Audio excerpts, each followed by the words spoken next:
Healthy vending team. It's Nick Grant. I want to walk you through some of the new changes. I recently just imported all of the leads inside Salesforce as accounts and contacts. So let me walk through with you the hierarchy that we're going to be using from this point on. An account can be a variety of items, and underneath the type of account, we have franchisees, partners, self-ops, strategic partnerships, and locations. So for the time being, all what we were using as leads are actually now going to be location, and that's going to stand for location leads. And as you know, these individuals kind of progress. They actually won't ever change from the status. And so let me explain. Let's say that NCG is a location. So NCG happens to be a high school, and here's my address, and I have all of my data associated with this. Here's my LDA information, the same LDA information that was accessible when we were working in the leads. We can change this view, so don't get caught up in the view itself, but all the data is going to be there, and all the data just got imported in from the lead into the account. So as we scroll down, all the contacts that are associated with the specific account will be listed here. Now these contacts won't be listed here in order of hierarchy, such as decision maker, etc. We get more into that when an opportunity is created. This is where we're going to make our calls, create our tasks, so everything's going to happen inside the account. And rarely will you ever work in a franchisee's account. So really you should never really be working in a franchisee's account. And I'll show you why here in just a sec. But we have our contacts, our activities.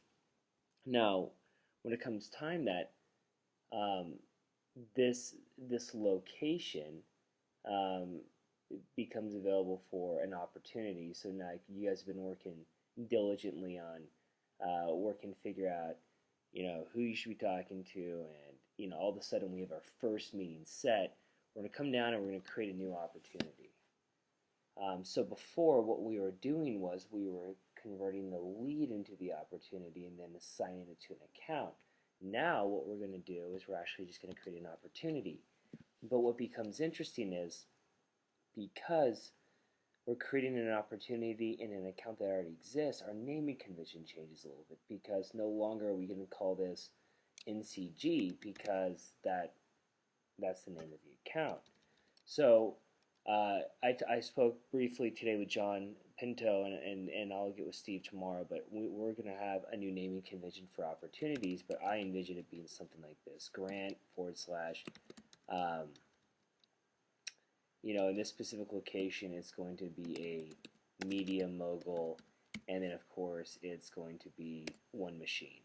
So something along those lines, right? We've got our last name so that we can report on it, the machine the machine or machines. In this case, if it was 3 media moguls, we put 3 micro markets, etc. But we'll have something definitive for you tomorrow. And then, of course, the stage, first meeting set. Close date is the projected close date. So I know that they're not under contract. It's a hot lead. I think I can close them by the end of October. So that's what the close date is going to be. And the amount, of course, is going to be for one media mogul. That's going to be $7,500. And we're good to go. Okay, cool. So now I'm going to go ahead and hit save. Now what you're going to notice now in the opportunity is, as we scroll down in the opportunity, we have a section called partners. Well, NCG is a location. This is a high school. And, the opportunity for this high school just happens to be 3 media moguls, but this is in association with a franchisee, and in this case, we'll just say, let's see if I'll just pick one real fast, with this franchisee. So this franchisee, and of course in here we're going to have franchisee. So let's pretend like advertiser is franchisee. I'm going to hit save. So this opportunity for this location, which is an account, is associated with the franchisee that we're working on behalf of, which is 00000. Okay, cool. So now let's talk about contact rules. So you guys have been working diligently with this specific account. You've got BG, Kevin Dorsey, and John Gardner. Well, it turns out that BG is actually the decision maker, and Kevin is going to be the technical buyer, and John Gardner is actually the evaluator. Okay, cool. So we've kind of created our hierarchy of people. So now when we're in the opportunity and we're working on this specific account, now I can look at this and I can look at the roles. Okay, BG's the decision maker, the technical buyer, and the evaluator. So the hierarchy, as far as how those people rank, that will actually come to play inside the opportunity. Okay, so quick overview one more time. So we have our account, NCG. This account is not a franchisee, it's not a partner, it's not a self-op, and more importantly, it's not a strategic partnership, it's actually location. Great. So now we have the location. I've got my notes that actually the name of this school location is NCG High School District. Okay, cool. So there you go, there's that. I'm going to save this. And actually, the type of location is this is going to be a private high school. Okay, cool. So it's a private high school. It's NCG School District. They're not under contract. I have all these people I've been working with, and I just kind of broke through. And now I just had my first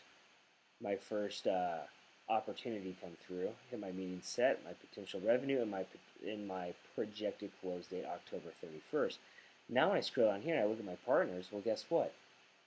I have this partner, which is this franchisee that's associated with this opportunity. And instead of this role saying advertiser, this would say franchisee. This was a strategic partnership, this would say strategic partnership. But what's really cool about this is I can actually click into the franchisee. So the franchisee is an account, and in this case, what this would be is this would actually be franchisee. This is how this would read. So I click in and I look at the franchisee, and I'm like, okay, cool. I've got all these great notes. And at the bottom of partners, what I've noticed is it actually creates a two-way relationship with the location that I'm working with. So now for this franchisee, I can now see that, oh, this opportunity is available at this location. So I can either click into the opportunity, which takes me right into the opportunity, which is the one that I've been working on with my pipeline and everything else. And then from here, I can click into my account for the location, or I can click back into the franchisee down here underneath the partner. But the opportunity will continue to work exactly the same way as it has been. Let's say, for example, that if I click on New for Contact Rules, these are all the contact rules that exist for the NCG account. So notice all these names. We have NS Stanton to BG. Okay, cool. So I'm going to pop back out for a second. And I'm going to go back to the NCG account. And as I scroll down, I'm going to go to my list of 13. So here they are. Here's all 13 of those people that are showing up in my contact rules. Okay, so what's really cool about this is when we're working inside our opportunity, my Grant Media Mogul 3, and I am kind of, working with my contact rules.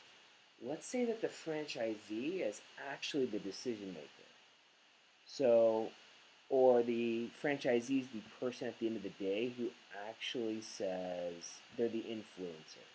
Well, notice that these are only pulling in the contacts from the location account, not the franchisee account.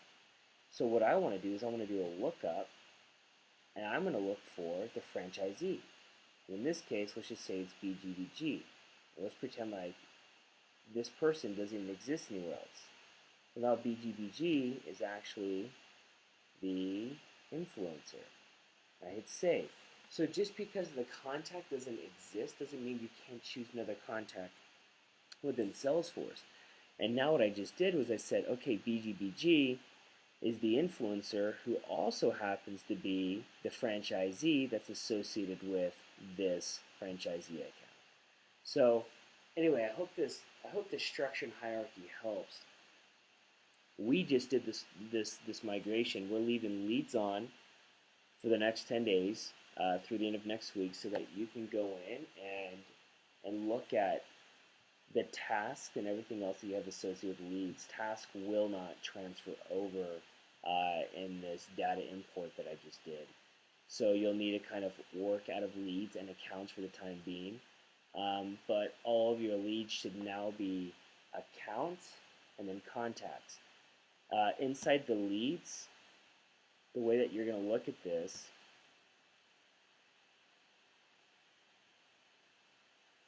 is your company is now going to be the account. So whatever your company field was is now the account, and then everything else has been imported over. The lead owner may or may not have been imported, but you can use the same type of search search query that you had before for leads. You can use that for accounts, and it should work essentially the same minus the account owner. So as you have questions, which I'm sure you will, reach out to Steve, John Pinto, or myself. I'll be available all morning. And if you have questions or concerns or issues finding information, let me know. If you find duplicate accounts, let me show you how this works. So I'm just going to go ahead and create a duplicate account just to kind of walk you through this. So let's say that I have two NCG accounts, and you will run into this. I'm going to hit Merge Accounts underneath Tools. I'm going to type in NCG and hit Find Accounts, and you'll notice that both show up. Okay, now what I'm going to do is I'm going to go ahead and hit Next.